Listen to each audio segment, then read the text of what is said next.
Bismillahirrahmanirrahim. Assalamualaikum warahmatullahi wabarakatuh.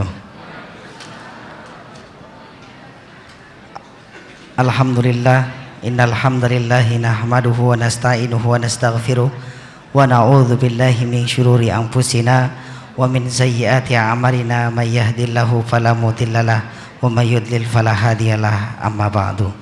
Para jamaah sekalian, para jamaah Masjid Agung Sunda Kelapa yang sama-sama dimuliakan Allah Subhanahu wa taala.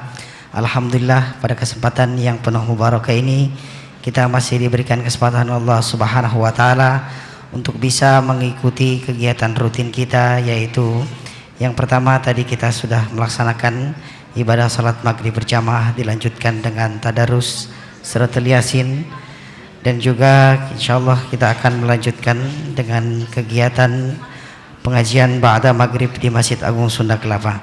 Dan insyaallah pada hari ini yang sama-sama kita hormati Syekh Ali Saleh Ali Jabir, alhamdulillah beliau telah hadir di tengah-tengah kita. Insyaallah beliau akan menjadi pemateri atau penceramah, yaitu materi studi Al-Quran. Mudah-mudahan Allah Subhanahu wa taala memberikan kemudahan untuk kita semua. Amin amin ya rabbal alamin. Untuk itu para jamaah sekalian, marilah kita awali dan kita buka pengajian kita dengan membaca suratul Fatihah. Yang pertama dikhususkan untuk para penyumbang buka puasa pada sore hari ini. Yang pertama PT Bosowa sebanyak 150 porsi nasi, dan juga Ibu Yanti 100 porsi nasi, dan juga Ibu Hajah Heni yang telah menyumbangkan kue. Semoga Allah Subhanahu wa taala menggantinya dengan pahala yang berlipat ganda dan digantikan pahala seperti pahalanya orang yang berpuasa. Dan selanjutnya ada permohonan pembacaan suratul Fatihah. Yang pertama untuk almarhum yang telah meninggal dunia atau saudara-saudara kita dan juga orang tua kita. Dikhususkan yang pertama untuk almarhum Bapak Daryanto bin Aryo Kusumo, dan juga almarhumah Ibu Siti Aisyah binti Mangonwiono, dan juga almarhum Bapak Hidayat Sudrajat bin Abdul Rasid, dan juga almarhum Muhammad Jaujan Nur Sidik bin Muhammad Majiduddin. Semoga Allah Subhanahu wa taala menempatkan mereka semua di dalam surganya Allah dan kuburnya dilapangkan oleh Allah Subhanahu wa taala. Dan selanjutnya permohonan Al-Fatihah untuk saudara-saudara kita yang sedang sakit, yang dikhususkan yang pertama untuk Bapak Haji Asif Muhammad Roji, dan juga Bapak Ratias bin Rasul, dan juga ada Ibu Hajah Ramanas binti Taher. Semoga Allah Subhanahu wa taala menyembuhkannya dan mungkin bisa kembali bersama kita mengikuti pengajian rutin. Al-hadiniyah wa kullu niyatin salihah. Al-Fatihah. A'udzu billahi minasyaitonir rajim. Bismillahirrahmanirrahim. Alhamdulillahirabbil alamin arrahmanir rahim maliki yaumiddin. Iyyaka na'budu wa iyyaka nasta'in. Ihdinas siratal mustaqim. Siratal ladzina an'amta 'alaihim ghairil maghdubi 'alaihim waladdallin. Amin. Amin amin ya rabbal alamin. Baiklah para jamaah sekalian, marilah sama-sama kita mempersiapkan diri kita untuk menerima ta'lim Quran atau studi Al-Quran yang langsung akan disampaikan oleh Syekh Ali Saleh Ali Jabir. Waktu dan tempat kami persilahkan. Sudah mau azan? Belum nih? Tanggung aja sekalian nunggu azan. Assalamualaikum warahmatullahi wabarakatuh. Alhamdulillahi rabbil alamin, wa ashhadu an la ilaha illallah wahdahu la syarika lah waliyus salihin, wa ashhadu anna sayyidana wa nabiyyana Muhammadan abdullahi wa rasuluhu as-sadiqul amin. Allahumma salli wa sallim wa barik ala sayyidina Muhammadin wa ala alihi wa sahbihi wa man tabi'ahum bi ihsanin ila yaumiddin. Pas? Subhanaka la ilma lana illa ma 'allamtana innaka antal alimul hakim. Maha suci Allah, kami tidak mempunyai ilmu apa-apa, hanya saja apa yang diberikan oleh Allah Subhanahu wa taala. Para hadirin jamaah Masjid Agung Sunda Kelapa, Bapak, Ibu, jamaah sekalian yang sama-sama dimuliakan dan diselamatkan oleh Allah dunia akhirat.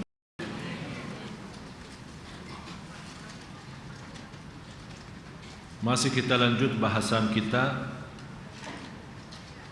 Saya sudah sampaikan kemarin, maaf kembali sedikit sifat-sifat ahli tadabbur.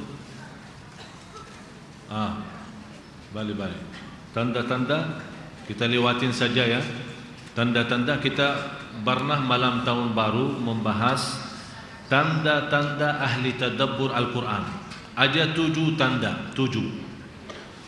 Kalau anda sekalian memiliki salah satu atau semuanya, sudah termasuk ada salah satu tanda yang anda mampu mentadabburi menhayati Al-Quran. Artinya ada hubungan batin dalam bacaan kita. Jangan sampai kita orang yang membaca Al-Quran termasuk dalam ancaman Rasulullah sallallahu alaihi wasallam, sekelompok dari umatku membaca Al-Quran tapi tidak melalui batas tenggorokan. Artinya dari mulut sampai ke tenggorokannya saja.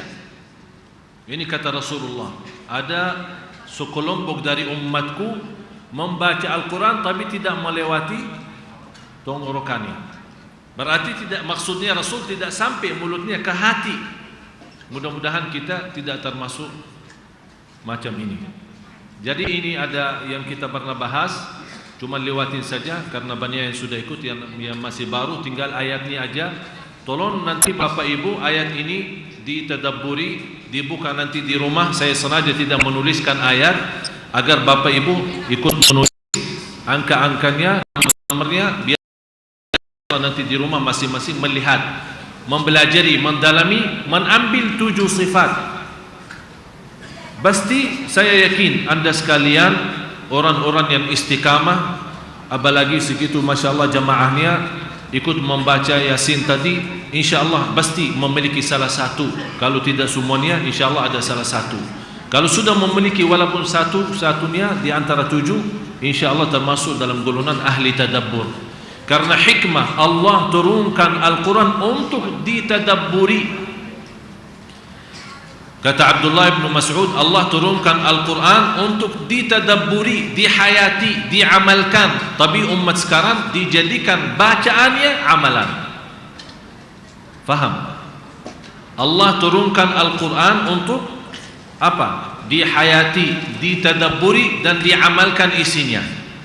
Tapi sekarang umat Islam menjadikan Al-Quran bacaannya saja itu sudah amalan, tidak ada lebih daripada itu.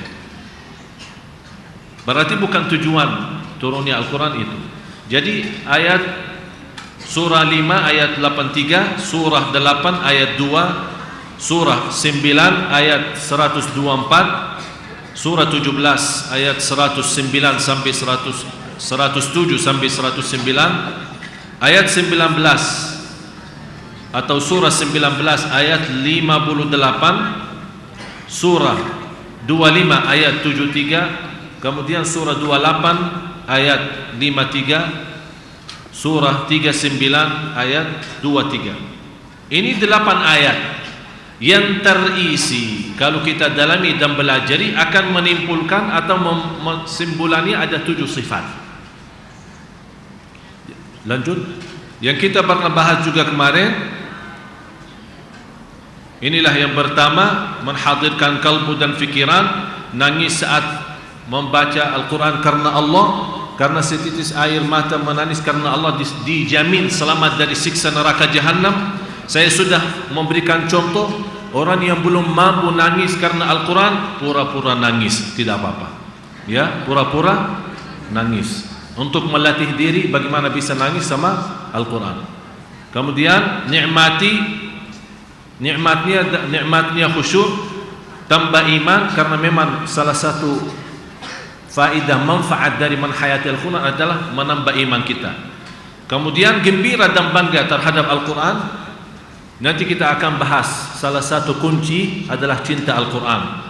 Gembira, kemudian takut terhadap Allah saat membaca Al-Quran. Yang terakhir bersujud karena Allah subhanahu wa ta'ala.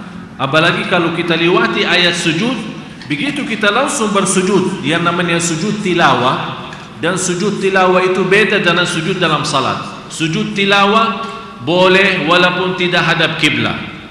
Sujud tilawah boleh walaupun tidak dalam keadaan wudu. Ya. Jadi di mana saja tidak menjadi masalah. Beda sama sujud salat. Karena kita pasti salat harus kiblat dan kemudian wudu. Termasuk sujud syukur. Sujud syukur karena tidak bisa dinamakan salat karena dia hanya sujud. Oleh karena itu tidak diwajibkan kiblat dan tidak diwajibkan wudu. Tapi kalau yang namanya salat yang terisi rukuk dan sujud, wajib kiblat dan menghadapi kiblat kemudian wudu. Terus ada 10 kunci yang sudah saya pernah sampaikan. Saya tidak akan bisa malam ini untuk membahas 10-nya. Barangkali bisa setiap pertemuan satu kunci. Tapi insyaAllah saya yakin kalau anda mempelajari, memahami, menhayati 10 kunci ini, habis itu saya jamin dan saya yakin anda baca insyaAllah mudah memahami Al-Quran. Menjadi mudah faham Al-Quran walaupun belum faham bahasa Al-Quran sendiri. Tadi saya tertarik perhatian saya dari jemaah yang baca Yasin. Ternyata baca Al-Quran itu berbeda martabat. Di salah satu ini 10 kunci ada juga untuk baca Al-Quran. Kadang-kadang kita merasa katanya baca Al-Quran dapat banyak ilmu, tapi kenapa kita tidak dapat ilmu? Kena lupa nawaitu. Ada orang baca Al-Quran untuk murah rezeki, tapi dia lupa nawaitu. Jadi ada nawaitu ilmu, ada nawaitu dibuka rahasia Al-Quran, ada nawaitu taufik, ada nawaitu rizki, ada. Ini semuanya nanti kita akan bahas di dalam 10 kunci. Bagaimana cara kita membaca dengan niat agar kita dapat rahasia Al-Quran. Al-Quran itu sangat untung bagi kita, tapi kita belum bisa menggunakan. Ternyata kita dengan Al-Quran belum menjadi ahli bisnis. Kalau dalam usaha barangkali pandai orang di sini rata-rata orang Padang ya, orang Padang ya, orang berdagang di sini. Tapi belum bisa berdagang sama Al-Quran. Padahal untungan sama Al-Quran itu luar biasa, bisa miliaran kita dapat, bisa miliaran. Dan saya heran kalau kita sekarang salah satu kemudahan dari Allah untuk kita, Al-Quran ini kan bisa kita baca tanpa bayar. Betul enggak? Sekarang kalau kita mendengar berita info ada sebuah buku bagus, orang ustaz, siapapun ustaznya atau ustaz yang terkenal, kita mendengar dia punya buku bagus, kita mengejar waktu dan kesana kemari untuk mencari buku. Ternyata harganya 98 atau 100 sekian, tapi kita berani dan mau membeli buku itu agar kita bisa. Ternyata begitu kita baca, tertarik dan kita masih ikut sampai habis. Hasil bacaan karena ada rasa rindu dan rasa suka, rasa cinta terhadap buku dan yang membawa buku atau yang menulis bukunya. Hasilnya apa? Apa yang anda baca dalam buku itu akan betul-betul menikmati dan menhayati. Begitu anda selesai malah bertambah cinta terhadap penulis buku itu. Padahal bayar. Tapi Al-Quran, kalau orang bertanya biodata Allah, ya masing-masing kan punya biodata kan? Punya enggak? Kalau diminta kerjaan di mana kan diminta, maaf, mana ini biodata anda? Biar kita nanti belajar, kalau boleh nanti diterima. Biodata Allah Al-Quran. Anda mau kenal Allah, ini Al-Quran. Ini masalah kita Bapak Ibu, mohon maaf, kita iman kepada Allah.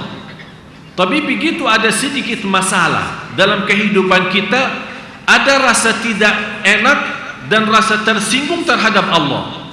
Ada yang mampu sabar, tapi yang banyak yang tidak mampu adalah ikhlas. Masalah sabar semua mampu, saya yakin. Kalau orang bunuh diri saat menghadapi masalah, itu baru namanya belum mampu sabar. Tapi selama anda masih hidup, makan, minum, salat, berzikir kepada Allah, berarti itu sudah namanya sabar. Anda sudah bisa sabar, tapi hatinya belum bisa ikhlas. Kenapa belum bisa ikhlas? Karena kita belum mengenal Allah sebaik-baiknya. Kita belum yakin Allah kalau memilih sesuatu pasti itu yang terbaik untuk kita. Kadang-kadang kita milih sesuatu untuk kehidupan kita belum tentu baik menurut Allah. Itulah salah satu rahasia takdir yang pernah kita bahas di sini. Oleh karena itu dijadikan takdir itu salah satu rukun iman. Cinta Al-Quran, tujuan daripada baca, ini 10 kunci. Masing-masing harus ada punya materi khusus sendiri ya. Kayak ini muazan ini, datang Ustaz Amin ini muazan.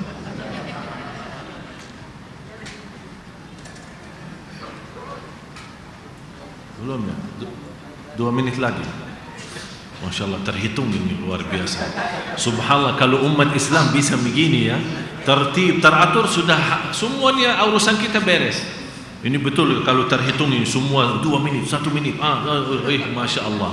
Ini memang manajemen salat untuk manusia itu sangat terbaik. Tapi kita tidak pakai. Kita mau yang enak-enak saja. 10 kunci cinta Al-Quran. Saya sudah bilang 10 kunci ini, mohon maaf Bapak Ibu, diperlukan 10 pertemuan. Ini baru sekarang pertama. InsyaAllah jadwal bulan depannya dan seterusnya bisa minta info dari Sunda Kelapa. Jadwalnya kapan? InsyaAllah setiap ada ini kita akan membahas satu-satu. Karena bisa kita membahas dalam 30 menit sampai 40 menit. Nanti saya kasih kesempatan untuk tanya jawab.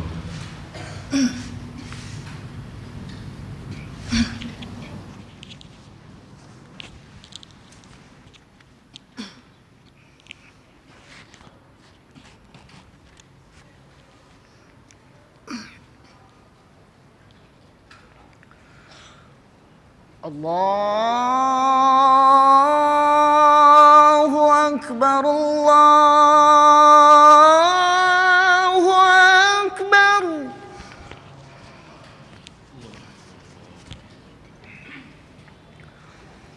Allahu Akbar, Allahu Akbar.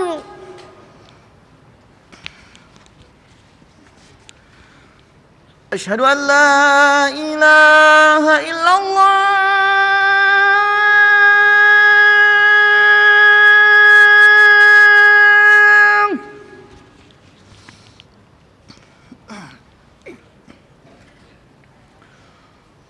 Asyhadu an la ilaha illallah.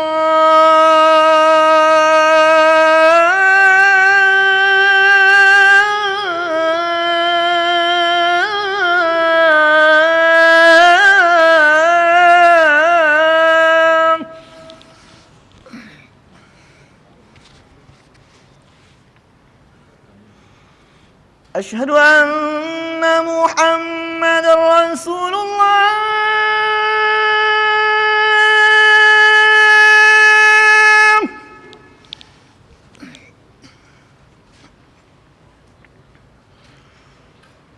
Asyhadu anna Muhammadar Rasulullah.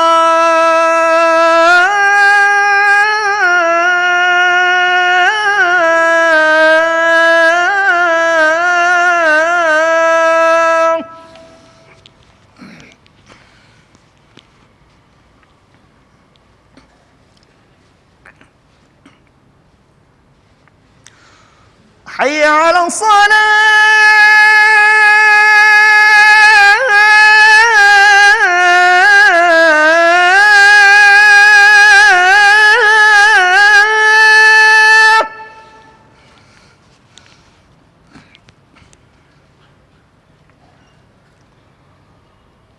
Hayya 'ala shalah.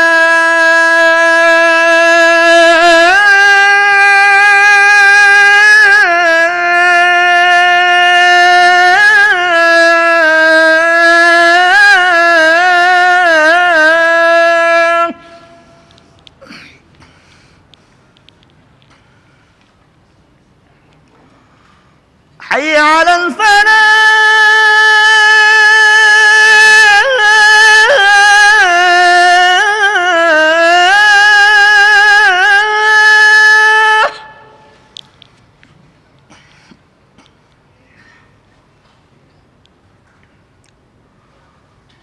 Hayya 'alal falah.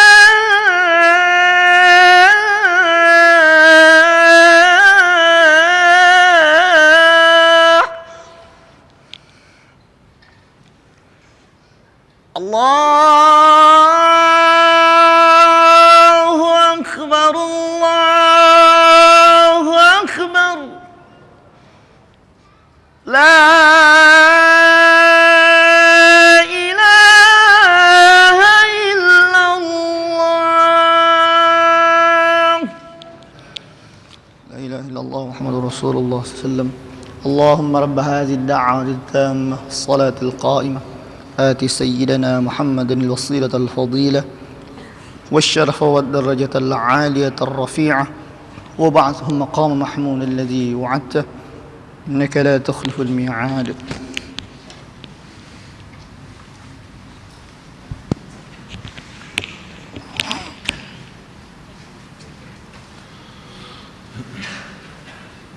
Alhamdulillah. Doa ikut muazzin yang dibacakan tadi itu sering kita lalaikan. Kalau dalam masjid masih alhamdulillah terjaga, tapi kadang-kadang kalau kita lagi dalam perjalanan atau lagi naik angkot atau lagi mobil sendiri, begitu mendengar azan malas ikut karena merasa karena di luar masjid tidak ada urusan. Anda walaupun dalam perjalanan boleh ikut salah satu suara masjid, ikut sampai selesai azan dan berdoa, ini dapat syafaat Nabi Muhammad sallallahu alaihi wasallam. Bapak Ibu, kita perlu banyak bantuan di hari kiamat. Amal kita belum tentu menjaminkan selamat. Masih banyak kekurangan, apalagi kalau kita bicara ikhlas, apalagi kalau kita bicara yang lain. Oleh karena itu amalan yang macam ini, yang sederhana, yang bisa kita istiqamahkan dan kita rutinkan, menjaminkan syafaat Nabi Muhammad agar kita selamat dunia akhirat. Jadi mohon macam yang seperti ini tolong diperhatikan. Ini saya tertarik gambaran ini tadi, hayya 'alas salah. Ini kan tempatnya tawaf kan? InsyaAllah Bapak Ibu kalau berangkat tahun ini untuk Ramadan dan InsyaAllah musim haji, tempat tawaf ini 2 lantai. Akan jadi 2 lantai. Kenapa mengatasi masalah? Nih, kalau kadang-kadang terlalu ramai, bagaimana caranya? Akan buat tiang. Tapi yang bertawaf di atas tidak mungkin bisa dekat Ka'bah karena ada jaraknya dari Al-Ka'bah, karena yang mau tawaf sambil memegang Al-Ka'bah atau Hajarul Aswad harus dari bawah. Karena banyak masukan, ada satu lantai yang paling atas, atap masjid terlalu jauh. Yang biasa kita di bawah tidak sampai setengah jam, kalau di atas bisa 3 jam. Akhirnya difikirkan, dipelajari, jadi dibuat macam sudah ada sandaran tiang-tiang, tapi yang bisa dilepas, artinya dipasang pas lagi ada rami, terus kalau sudah tidak rami ditarik lagi. Ini subhanallah, salah satu yang membuat ini adalah PT Bin Laden yang sudah meninggal. Terus kita lanjut. Jadi Masya Allah, tanah suci semakin maju sekarang, apalagi Makkah Madinah terutama, luar biasa. 10 kunci cinta Al-Quran yang menjadi bahasan saya hari ini, hanya cinta Al-Quran. Bagaimana cara kita bisa cinta dan apa tanda-tanda kita cinta Al-Quran? Tujuan daripada baca, apa intinya, tujuannya untuk baca Al-Quran, ada poin-poinnya. Baca Al-Quran sambil hafal. Ini salah satu materi yang saya terapkan di Darul Quran Tangerang, Ustaz Yusuf Mansur dan beberapa banyak yang lain-lain. Membaca sambil hafal, ada satu cara dan sistem mampu. Malah saya punya satu program, Anda mampu menghafal 1 halaman dalam waktu 10 menit. Hafal, bukan baca, hafal. Jadi selesai 10 menit, tutup Al-Quran, baca, sudah hafal, Masya Allah. Tapi ada prosesnya ya. Operasi dulu baru diterapkan. Kalau belum operasi tidak bisa. Dan salah satu baca sambil hafal seperti cara orang Uzbekistan, 300 kali baca 1 halaman. Setiap 1 halaman berapa kali baca? 300 kali untuk hafal. Ada satu jamaah, dia sampaikan ke saya, Ustaz, kayaknya 300 terlalu banyak. Siapa yang mabuk ketenaran saja 300 sudah stres, pusing. Kira-kira ada cara yang lebih mudah? Saya bilang ya ada. Setiap 1 baris 15 kali, 20 kali setiap 1 baris. 20 kali, ya bagus, kalau 20 kali masih mending daripada 300. Setiap 1 halaman Bapak Ibu, setiap 1 halaman berapa baris? 15. 15 kali 20 sama aja 300. Cuman inilah cara-cara akalin orang Indonesia. Terus Qiyamul Lail, ada juga salah satu mentadabburi Al-Quran. dengan cara qiyamul lail. Saya yakin Bapak Ibu banyak yang suka istiqamah qiyamul lail walaupun 2 rakaat. Nanti insyaallah ada satu hari kita akan bahas bagaimana cara kita baca Al-Quran dalam salat malam yang bisa membuat kita terharu dan bisa menikmati yang namanya baca Al-Quran dalam salat malam. Yang kelima, baca di malam hari di luar salat. Ada satu cara dan sistemnya. Jahar dan melakukan. Saya selalu sampaikan kepada jemaah, jangan suka membaca Al-Quran dalam hati saja. Kadang-kadang orang buka Al-Quran terus diam, malah kadang-kadang dalam salat tak pernah bergerak bibirnya. Kalau ditanya, saya baca dalam hati. Terus bibir tugasnya apa? Hanya cium-ciuman saja. Astagfirullahaladzim. Ini bibirnya untuk dibaca, untuk zikir, jangan digunakan yang lain. Astagfirullah. Jadi jahar dan melakukan artinya walaupun kalau kita lagi di tempat ramai mengganggu orang lain, boleh jahar untuk didengar oleh telinga sendiri, termasuk dalam salat. Salah satu cara khusyuk, saya membuat sebuah catatan, belum jadi buku tapi niat saya insyaallah 33 sebab membantu anda khusyuk dalam salat. Salah satu niat di antara 33 adalah baca didengar oleh telinga sendiri. Jangan suka dalam salat diam. Kemudian melakukan. Selalu saya sampaikan kepada jamaah, usaha lakukan Al-Quran walaupun orang lain mendengar sakit kepala, biarin. Anda sendiri nikmati suaranya, anda sendiri punya suara yang terbagus, nikmati, hayati. Tidak usah kalau ada orang suaranya kok begini, pusing saya, tidak usah dengar lo. Sudah selesai masalahnya. Terus yang ketujuh, tartil. Yang ketujuh tartil, yang kedelapan mengulang dan berhenti. Artinya dalam baca bagaimana cara ulang berhenti untuk menghayati dan mentadabburi Al-Quran. Ada poin-poinnya. Sebenarnya Bapak Ibu, setiap kunci ini ada banyak poin-poinnya. Oleh karena itu tidak bisa diselesaikan dalam satu kali pertemuan. 9. Sistem membagi Al-Quran. Agar kita mudah baca, agar kita mudah hayati, bagaimana membagi Al-Quran, berapa bagian. Misal satu halaman berapa bagian, setiap satu juz berapa bagian. Misal bagian pertama, bagian kudu. Kadang-kadang kita membaca begitu saja, tidak punya aturan, tidak punya sistem. InsyaAllah ini sistem sangat membantu. Yang terakhir, mengikatkan. Artinya mengikat dalam bacaan kita. Sebelum kita mulai ke ayat yang selanjutnya, bagaimana cara kita ikat, hayati ayat A dan menghayati ayat B. Yang menarik perhatian saya saat Bapak Ibu membaca, ada yang membaca tapi sambil menutupi mata, kayaknya sudah hafal. Ada yang sambil melihat layar, ikut bacaannya imam kita.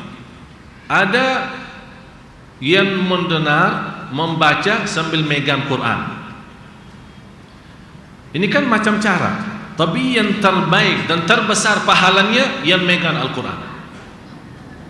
Kan semua baca, karena di sini ada banyak tenaga yang bekerja. Telinga, mata, kemudian tangan. Tapi yang suka lihat ke layar saja, telinga dan berarti dapat pahala telinga sama mata. Tapi yang megang Al-Quran, melihat Al-Quran dan mendengar imamnya, berarti dia bekerja keras. Itu yang lebih besar pahalanya. Dan salah satu sistem mudah hafal Al-Quran, semakin banyak tenaga kita gunakan, semakin mudah hafal. Baca, cinta Al-Quran. Ada dalam cinta Al-Quran ada 4 atau 5 poin. 15 menit.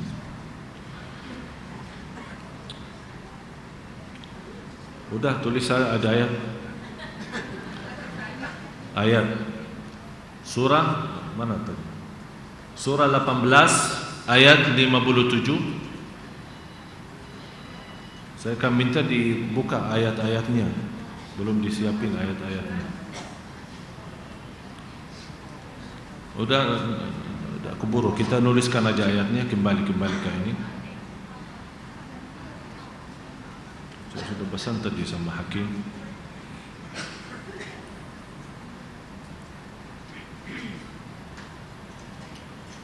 Ya, Surah 18 ayat 57, surah 22 ayat 46, surah 33 ayat 4. Tiga ayat ini qalbu salah satu alat untuk pemahaman dan untuk menhayati. Ini tiga ayat membuktikan, walaupun ada berbeda pendapat antara ulama, tempatnya pemahaman mana, apakah otak atau kalbu, hati, di mana yang memahami. Tapi ini tiga ayat membuktikan alat pemahaman adalah kalbu, bukan otak. Kalau kita mendalami tiga ayat ini, membuktikan bagaimana Allah Subhanahu wa taala mengkuncikan kalbu orang-orang yang berdusta dan tidak percaya kepada Allah Subhanahu wa taala. Allah kuncikan hatinya, bukan kuncikan otaknya. Kenapa Allah kuncikan hati mereka? Agar tidak mampu memahami Al-Quran. Berarti terbukti kalau Al-Quran tidak terkunci, terbuka, berarti akan mampu memahami Al-Quran. Ini salah satu martabat cinta Al-Quran dari kunci. Kita masih bahas Bapak Ibu 10 kunci. Berarti kunci yang pertama cinta Al-Quran. Harus kita fahami, untuk mencinta Al-Quran jangan dihayati dan dihadirkan fikiran kita, tapi kalbu kita jauh dari Al-Quran. Kalbu yang kedua, poin yang kedua, kalbu milik Allah. Saat kita baca, ada ayatnya, ayat surah 7 ayat 164, surah 8 ayat 24, surah 18 ayat 57. Dan ada sebuah doa selalu Rasulullah SAW bacakan dalam sujud. Ini Rasul suka membaca, apalagi kita. Hati kita milik Allah. Artinya saat kita baca, kita betul-betul memohon petunjuk dari Allah agar hati ini bisa terbuka saat membaca Al-Quran.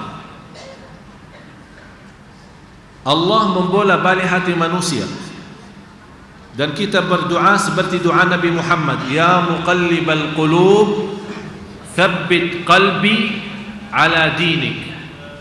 Saya ulang lagi, ya muqallibal qulub thabbit qalbi ala dini. Ya Allah yang membolak balik hati manusia, tetapkanlah hatiku atas agama. Tetapkanlah hatiku atas agama. Ini doa Nabi kita. Saking sering dalam setiap sujud, hampir setiap sujud Rasul baca itu. Sampai sahabat balik, kenapa ya Rasulullah? Kata Rasulullah SAW, karena hati kita milik Allah. Malah bisa jadi orang-orang sebagaimana di hadis yang lain, pagi hari muslim, malam hari bisa kafir. Kenapa bisa kafir? Kata Rasulullah, akan umatku di akhir zaman menghadapi bermacam fitnah, akan diserangi bermacam fitnah, sampai orang-orang yang mukmin paginya, begitu datang fitnah merubah keyakinannya menjadi kafir malamnya.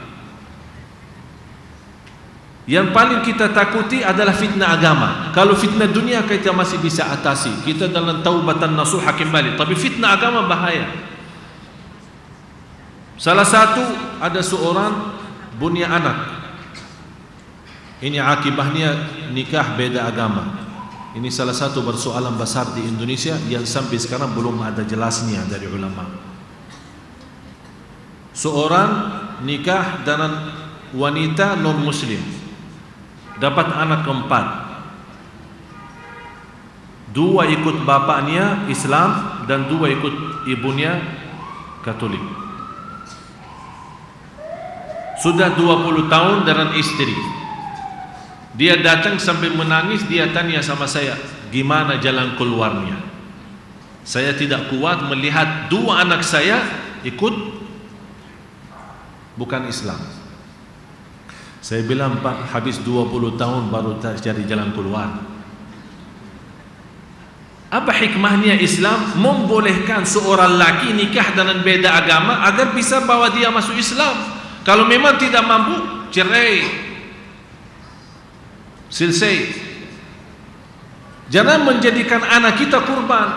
Demi Allah, anak yang seperti ini, yang akibah bapaknya nikah sama beda agama, kemudian anaknya tidak bisa mengenal Islam karena dia ikut ibunya, akan ditanggung jawab hadapan Allah. Yang menjadi Allah bertanya dia, bukan tanya anaknya. Salah kamu, bukan salah anak. Ini salah satu persoalan yang cukup besar, harus kita fikirkan. Hubungan cinta Al-Quran dengan tadabbur.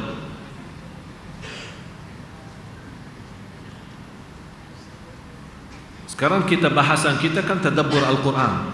Tapi kenapa ada cinta Al-Quran? Hubungannya apa? Memang terbukti kalau kita mencintai sesuatu, selalu kita menghadirkan dan membayangkan. Saya kasih contoh. Bapak ibu cinta ibu sendiri kan?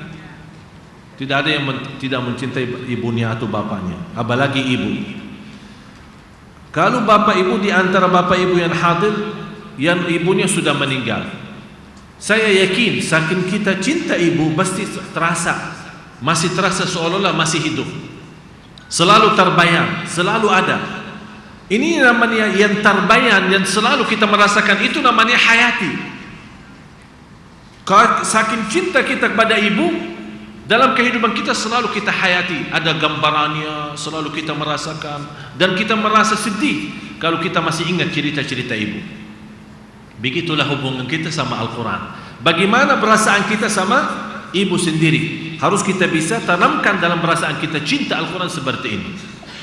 Nanti saya kasih bantuan bagaimana cara tanda-tanda cinta Al-Quran. Tanda-tanda kalbu yang mencintai Al-Quran. Yang pertama, bangga temu Al-Quran. Maksudnya, begitu anda masuk ke masjid, laksanakan sunnah qabliyah atau sunnah tahiyatul masjid. Yang anda selama dalam laksanakan salat, fikirannya, kalbunya sibuk, bagaimana segera selesai salat agar saya buka Al-Quran mau lihat. Luar biasa. Bagaimana Bapak Ibu anda sekalian berusaha menimpulkan macam ini. Masuk masjid, begitu dalam salat, ya Allah kapan cepat selesai salat, saya mau ini apa, megang Quran mau buka. Ini ada rasa bangga, rasa senang terhadap Al-Quran. Kalau sudah ada rasa seperti ini, berarti anda termasuk orang cinta Al-Quran. Yang kedua, merasa enak walaupun duduk lama sama Al-Quran. Saya sering melihat ada seorang jamaah, Masya Allah, setiap kita ketemu selalu megang Quran. Tapi ada orang baca sebentar,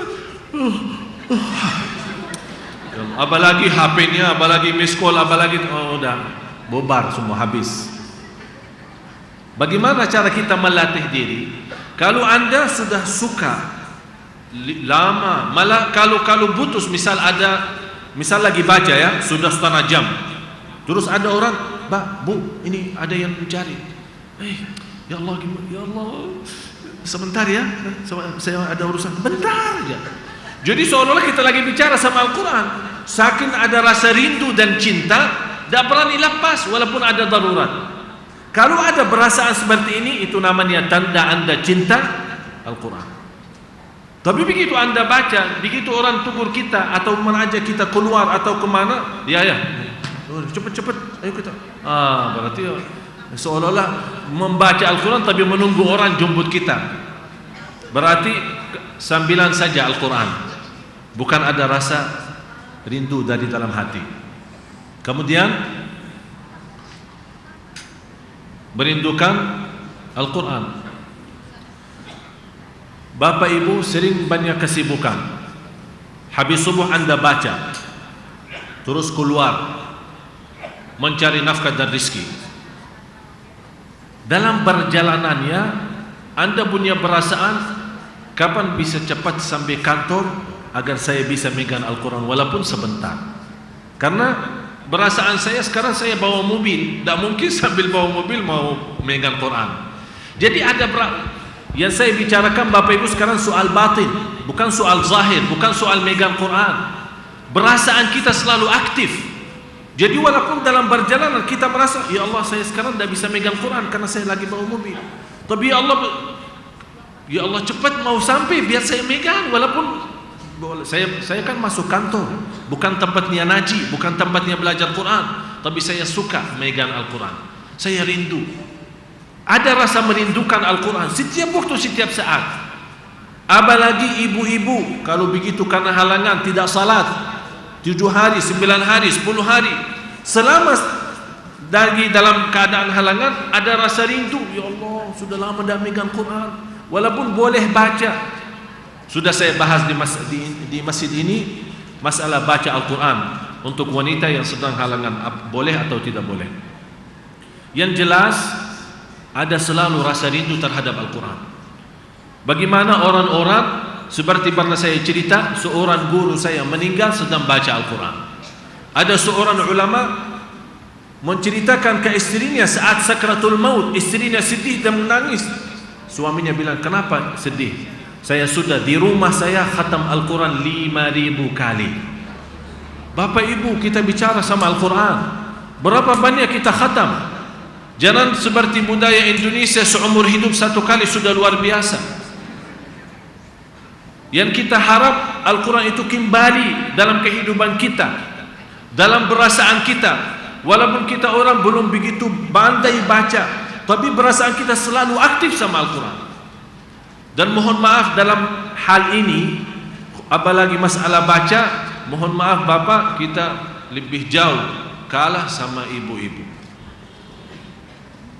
Kenapa?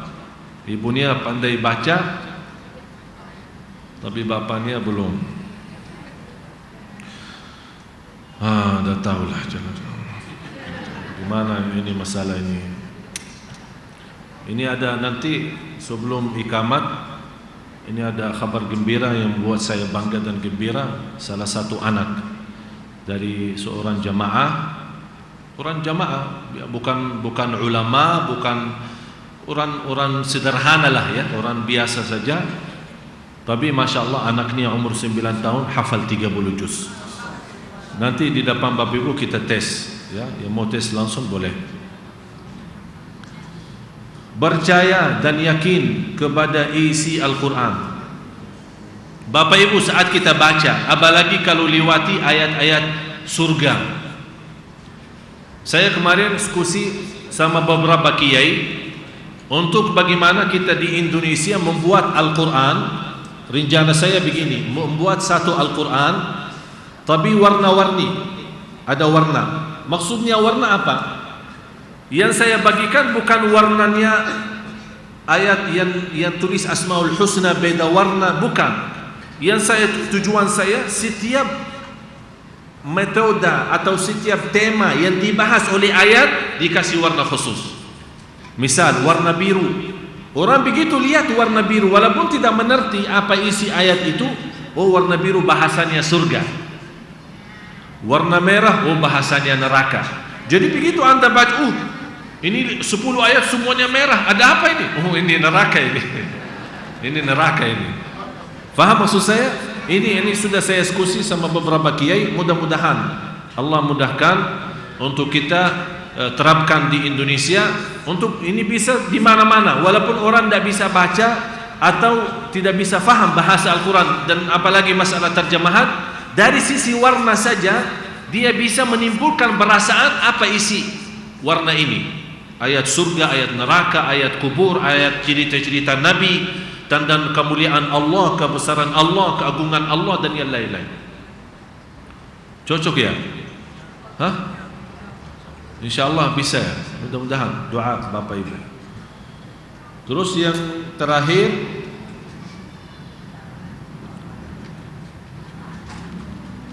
menentahan Al-Quran dan kemudian amalan untuk mencintai Al-Quran. Pertama tawakal, yang kedua baca Al-Fatihah. Bapak Ibu, Al-Fatihah menantar kita cinta Al-Quran. Dari mana? Bagaimana Al-Fatihah menantar kita kepada cinta Al-Quran? Anda setiap salat baca ihdinas siratal, ya Allah berilah kepada kami petunjuk kepada jalan. Yang saya harapkan nanti salat Isya kalau anda baca ihdinas siratal mustaqim, menimbulkan dalam perasaan salah satu petunjuk, ya Allah bukalah hati saya petunjuk kepada cinta Al-Quran, kepada cinta. Sebenarnya Al-Fatihah banyak manfaatnya, tapi kita baca-baca malah sudah hafal, fahami artinya, tapi kenapa tidak ada sesuatu yang kita dapat? Karena tidak ada nawaitu. Jadi saat anda baca nawaitu, walaupun salah satunya ihdinas siratal mustaqim, ya Allah berilah kepada kami petunjuk kepada cinta Al-Quran, agar kita bisa menjadi ahlu Quran dunia akhirat. Terus ini sudah putus. Isti'adah yang terakhir, isti'adah sama basmalah salah satu membantu kita cinta Al-Quran, karena syaitan sudah berjanji menjauhkan anak Adam dari Al-Quran. Kita berlindung kepada Allah agar tetap kita menjadi hamba yang mencintai Al-Quran. Bismillahirrahmanirrahim. Ini termasuk salah satu doa mengharapkan berkahnya dan pertolongan Allah agar kita menjadi orang yang mencintai Al-Quran. Yang terakhir, doa cinta Al-Quran, insyaAllah bahasan kita yang akan datang.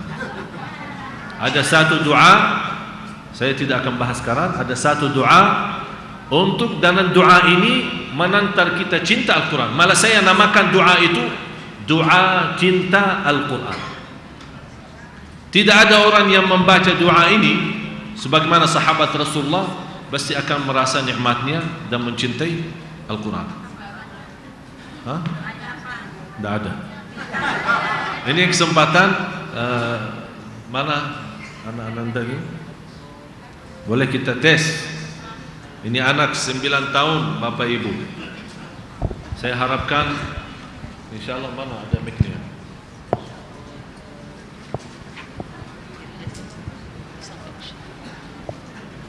Sebenarnya waktu kita sudah habis, tapi mohon izin ya Bapak Ibu, boleh? Ya, kita tes sebentar. Mudah-mudahan insyaallah seperti anak kita ini, mudah-mudahan Bapak Ibu, anaknya dan cucunya dan semua Bapak Ibu juga menjadi ahlul Quran. Diberikan oleh Allah, dibuka hatinya petunjuk pada cinta Al-Quran, dan diberikan kemudahan untuk menhayati, memahami, mentadabburi dan menghafal Al-Quran. Assalamualaikum. Waalaikumsalam warahmatullahi wabarakatuh. Siapa namanya? Muhammad Adrian. Muhammad Adrian. Muhammad Adrian. Masya Allah. Umurnya berapa? 9 tahun. Masya Allah, 9 tahun. Sama siapa kesini? Sama siapa? Bapak Ibu. Oh, Bapak Ibu. Dua-duanya. Masya Allah. Sudah hafal? Sudah. Juz 30. Hah? Hah? Juz 30 atau 30 juz? 30 juz. Yang benar? 30 juz. 30 juz. 30 juz. 114 surah. 114 surah. 6.666 ayat. 6.666 ayat. Masya Allah. Udah, kita mau tes ya? Hah? Ada yang mau bertanya langsung? Hah? Coba kita tes ya.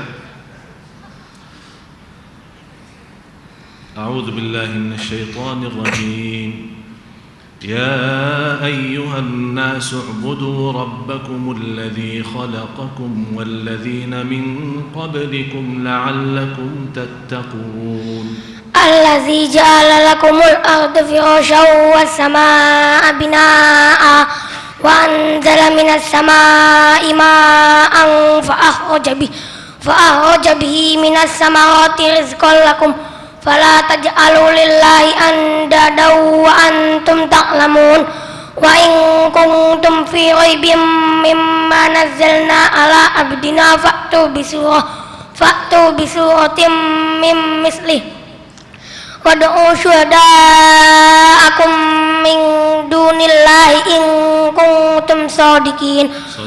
Sadaqallahul azim. Tadi saya bertanya ya ayuhan nas ya. Coba sekarang saya tanya ya ayuhan nas juga. Ini yang tadi surat apa? Al-Baqarah. Al-Baqarah. Terus Ya ayyuhan nasu inna khalaqnakum min dzakarin wa untha wa ja'alnakum syu'uba. Waja'alnakum Apa dulu? Al-Hujurat. Hah? Al-Hujurat. Terus Waja'alnakum syu'uban wa qabaila lita'arafu inna akramakum indallahi atqakum innallaha alimun khabir. juga saya bertanya lagi ya ayuhan nas. Ya ayuhan nas ittaqu rabbakum wakhshaw yawma. Wakhshaw yawman la yajzi walidun aw waladih wala mauludun huwa jazin aw walidihi syai'a. Inna wa'dallahi haqqun fala taghurrannakumul hayatud dunya wala yaghurrannakum billahi al-ghurur. Surat Luqman.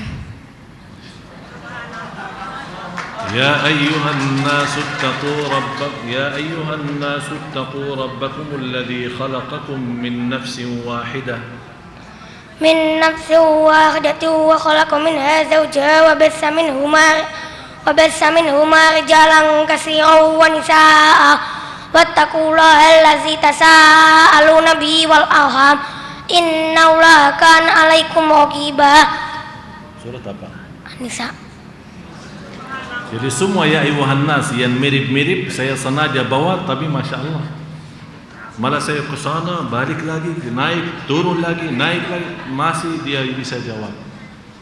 Kira-kira awal surat Yusuf apa bacaannya? Bismillahirrahmanirrahim. Alif lam ra. Tilka ayatul kitabil mubin. Inna anzalnahu Qur'anan arabiyyan la'allakum ta'qilun. Nahnu naqussu 'alaika ahsanal qasasi bima auhayna ilaika hadzal Qur'an wa in kunta min qablihi laminal ghafilin. Masyaallah. Berapa ayat surat Yusuf? Tahu enggak?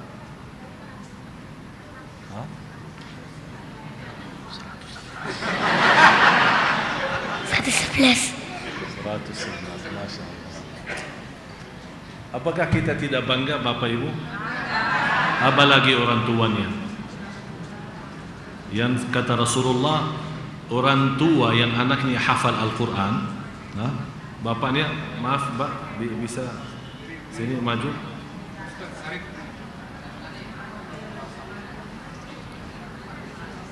Ini tetangga Bapak ini di Tanah Abang ini. Ini orang Tanah Abang ini ya. Jadi kalau ada yang mau hafal Al-Quran, pindah aja ke Tanah Abang. Kasih Bapak. Ini anak yang berapa? Anak nomor 2, Ustaz. Ada kakaknya hafal juga? Belum, tapi lagi proses hafalan. Masya Allah. Untuk dia hafal, Bapak sendiri hafal belum? Belum. Nah, ini salah satu. Kalau kita biar Bapak Ibu fantas kalau kita heran, bapaknya belum hafal tapi anak bisa. Yang membuat saya tertarik, anak ini yang sudah 9 tahun, bukan Bapak Ibu sudah dengar sendiri, ya. Tanpa direncanakan, tanpa saya memberikan apa, langsung dites, malah ayat yang agak mirip, Masya Allah beliau bisa. Sejak kapan kira-kira Bapak sendiri begitu melihat anaknya ada kelebihan sesuatu, atau cuma serahkan aja kepada salah satu santrian atau apa? Ketika usia 4 tahun, waktu masih TK, kelihatan ada bakat menghafal. Semua materi hafalan dari sekolah bisa dihafal dalam waktu singkat. Kemudian ketika umur 5 tahun masuk ke 6 tahun, disuruh menghafal 1 juz, tetapi dia mampu menghafal 2 juz. Nah, setelah itu saya mencari tempat yang cocok untuk menitipkan anak ini, dan setelah saya survei ke beberapa tempat, akhirnya saya memutuskan untuk menitipkannya di pesantren Yanbu'ul Quran Kudus. Di pesantren Al-Kudus. Masya Allah. Ini cita-cita saya yang membuat saya bertahan di Indonesia. Insya Allah macam ini, mudah-mudahan anak bapak ibu juga yang bisa bukan hanya menghafal. Insya Allah Indonesia mampu menerimkan imam-imam Indonesia yang mengimami tarawih di negeri barat. Kita di Madinah setiap tahun, Madinah Makkah hampir lebih dari 3.000 imam yang terkirim kepada Amerika, Inggris, Spanyol, Argentina, di mana-mana. Untuk apa? Imami tarawih. Juga nikmatnya luar biasa. Kalau anak kita siap-siap berangkat, kita tanya mau kemana? Oh, mau ke Amerika. Mau apain kok ke Amerika? Saya imami tarawih di sana umat Islam. Masya Allah luar biasa. Inilah cita-cita saya. Mudah-mudahan dengan doa Bapak Ibu.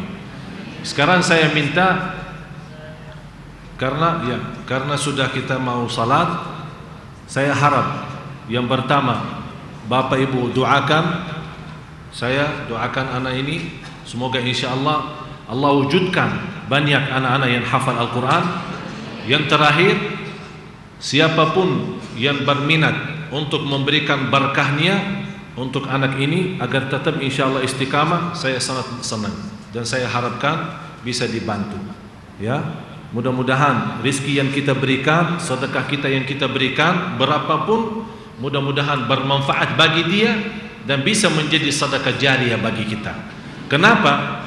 Bapak Ibu harus yakini, selama anak ini baca Al-Quran, walaupun anda tidur di rumah, Allah berikan amal ibadahnya. Karena kita termasuk orang yang mensupport dia agar tetap dia istiqamah membaca Al-Quran. Ya, ini saya kasih hadiah, saya mulai dari saya, nanti terserah Bapak Ibu ya. Mana? Dana rumah? Tidak ada. Terima kasih ya. Terima kasih. Apa yang mau disampaikan kepada ibu, Bapak Ibu? Ada pesan, ada apa? Mau carikan jodoh? Ya, mudah-mudahan insyaallah diberkahi Allah. Terima kasih Bapak Ibu. Saya sangat bangga dan senang. Alhamdulillah, mudah-mudahan inilah jadi contoh semangat kita, dan saya yakin Indonesia menghadapi banyak krisis, ya, tapi malam itu tidak akan bisa sepanjang malam. Pasti ada satu saat akan terbit matahari. Mudah-mudahan terbitnya matahari ke Indonesia merubah banyak hal-hal yang buruk menjadi lebih baik, dan Indonesia menjadi negara yang makmur, negara yang diridhai Allah, baldatun thayyibatun wa rabbun ghafur, dan dijadikan oleh Allah Subhanahu wa taala negeri Indonesia negara Al-Quran. Amin ya rabbal alamin. Terima kasih Bapak Ibu. Kurang lebihnya mohon maaf. Semoga bermanfaat. Wa akhirul kalam, subhanakallahumma bihamdik, asyhadu an la ilaha illa anta, astaghfiruka wa atubu ilaik. Wassalamualaikum warahmatullahi wabarakatuh. Baik para jemaah sekalian, demikianlah kajian atau ta'at Quran. Semoga apa yang kita dengarkan bermanfaat untuk kita semua. Insyaallah kita berjumpa lagi dalam kesempatan yang sama dan juga waktu yang sama. Mari pengajian kita dengan membaca Alhamdulillahirabbil alamin. Wabillahi taufiq wa hidayah. Wassalamualaikum warahmatullahi wabarakatuh.